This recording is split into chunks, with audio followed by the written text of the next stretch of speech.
નમસ્તે મિત્રો, આજે આપણે વાત કરવાના છે છોકરી જોવા જતાં બનેલી ઘટના. ગામડાની માટીમાં ઓગેલી પરંપરા અને સંસ્કારની વાત હોય ત્યારે ત્યાં લગ્ન માત્ર બે માણસોનું બંધન નથી રહેતું, પણ બે કુટુંબો, બે વિચારધારાઓ અને બે પેઢીઓ વચ્ચેનો સેતુ બની જાય છે.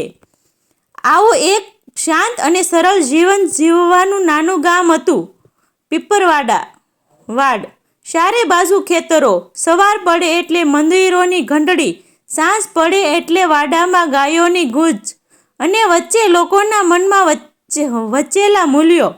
આ ગામમાં વસતા હતા શાંતિલાલભાઈ અને તેમની પત્ની સાવિત્રીબેન.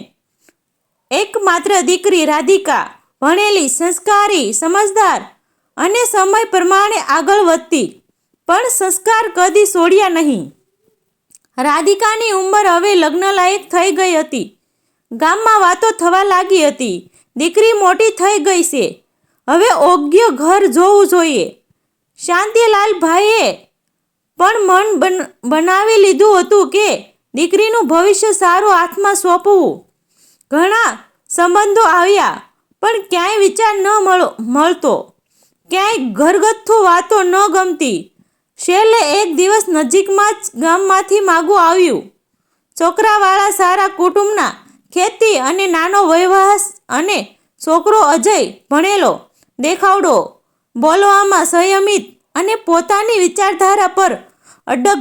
નક્કી થયું કે રવિવારે છોકરાવાળા માગું લઈને આવશે. આખું ઘર સાફ થયું, આંગણે રંગોળી પડી, દીકરીને સાદી પણ સુંદર રીતે તૈયાર કરી. સાવિત્રીબેન દીકરીને વારવાર સમજાવતા હતા, બેટા ઓછું બોલજે, સંયમ રાખજે. રાધિકા મીઠું સ્મિત કરીને માથું હલાવતી રહી. તેના મનમાં કોઈ ડર નહોતો, કારણ કે તેને ખબર હતી કે એને ક્યારેય ખોટું કર્યું નથી. છોકરાવાળા આવ્યા, સાથે અજય પણ હતો. બધી ઔપચારિક વાતચીત શરૂ થઈ. ચા નાસ્તા, કુટુંબની ઓળખાણ, ખેતી ધંધાની વાતો, ભણતર, જીવનશૈલી, બધું સુસારું રીતે આગળ વધી રહ્યું હતું. અજય પણ વચ્ચે વચ્ચે બોલતો હતો, પણ ઘણું ધ્યાનથી સાંભળતો. રાધિકાને પણ બહાર બોલાવવામાં આવી. તેણે બધાને નમસ્કાર કર્યા, શાંતિથી બેસી રહી. છોકરાવાળાએ દીકરીને પસંદ આવી. વાત એટલી આગળ વધી ગઈ કે બંને પરિવાર વચ્ચે સગાઈ નક્કી થવાની જ હતી. શાંતિલાલભાઈ અને અજયના પિતાએ હાથમાં હાથ મિલાવ્યો. તો હવે આપણે સગાઈની તારીખ નક્કી કરીએ. વાત આગળ સાંભળીને સાવિત્રીબેનના આંખોમાં આનંદના આંસુ આવી ગયા. રાધિકા પણ અંદરથી ખુશ થઈ ગઈ, પણ તેની ખુશી શાંત હતી, ઘેરાયેલી, સંયમિત. એ જ સમયે અચાનક અજય બોલ્યો, મમ્મી, હું છોકરીને એક પ્રશ્ન પૂછવા માંગુ છું. એટલી બધી વાતચીત પછી આટલો આવતો પ્રશ્ન કોઈને અજીબ લાગ્યો નહીં. અજયની માતાએ સ્મિત સાથે કહ્યું, પૂછ બેટા. ઘરમાં શાંતિ છવાઈ ગઈ. બધાની નજર રાધિકા પર ગઈ. અજય સીધું તેને જોઈને પૂછે છે કે તું મોબાઈલ ચલાવે છે? પ્રશ્ન સરળ હતો. આજના સમયમાં તો મોબાઈલ ન ચલાવનાર કોઈ મળતું મુશ્કેલ. રાધિકાએ શાંતિથી જવાબ આપ્યો, જી હા, ચોક્કસ ચલાવું છું. અજય થોડું આગળ વળીને પૂછે છે, સોશિયલ મીડિયા? રાધિકાએ એક ક્ષણ પણ ગભરાઈ નહીં. એને સાચું બોલવું જ યોગ્ય માન્યું. હા, ઇન્સ્ટાગ્રામ છે, રીલ્સ પણ બનાવું છું. આ શબ્દો પૂરા થયા અને આખા ઓરડામાં એક અજીબ શૂન્ય છવાઈ ગયું. કોઈને અંદાજ નહોતો કે આ સત્ય આ રીતે વળાંક લેશે. એક સેકન્ડ માટે અજયનું ચહેરું કડક થઈ ગયું. તેને કોઈને પૂછ્યા વગર, કોઈને વિચાર્યા કર્યા વગર બધાની સામે ઉચ્ચાર સ્વરે કહી દીધું, મારે પત્ની જોઈએ છે, નચાનિયા નહીં. આ વાક્ય જાણે વિજયની બનીને પડ્યું. એક મિનિટ પહેલા સગાઈની વાત ચાલી રહી હતી, ત્યાં હવે અપમાનની ગંધ ફેલાઈ ગઈ. સાવિત્રીબેનના ચહેરા પરથી રંગ ઉડી ગયો. શાંતિલાલભાઈની આંખોમાં ગુસ્સો અને દુઃખ એક સાથે છલકાઈ આવ્યા. રાધિકા તો જાણે પથ્થર બની ગઈ. તેના કાનમાં શબ્દો ગૂંજતા રહ્યા. નસાનિયા કોઈ બોલી ન શક્યું. અજયના માતા પિતા પણ અચંબામાં પડી ગયા. અજયે જે કહ્યું તે માત્ર એક છોકરી માટે નહોતું, પણ આખા ઘરની ઇજ્જત પર પડેલો ઘા હતો. શાંતિલાલભાઈ ઊભા થયા. અવાજમાં કંપન હતું, પણ શબ્દોમાં અવાજ. ભાઈ સાહેબ માગું લઈને આવ્યા, વાત કરી, સગાઈ સુધી પહોંચી, અને છેલ્લે દીકરીને આ રીતે અપમાન કરો. અમારી દીકરીએ કશું ખોટું કર્યું નથી. અજયને કોઈ અફસોસ નહોતો. તેને ઠંડા સવારે કહ્યું, અમારા ઘરમાં આવું નથી ચાલતું. સોશિયલ મીડિયા, રીલ્સ, આ બધું સંસ્કાર નથી. એ ક્ષણે સાવિત્રીબેન રડી પડ્યા. પણ રાધિકા આગળ આવી. આંખોમાં આંસુ નહોતા, પણ આત્મસન્માનની ચમક હતી.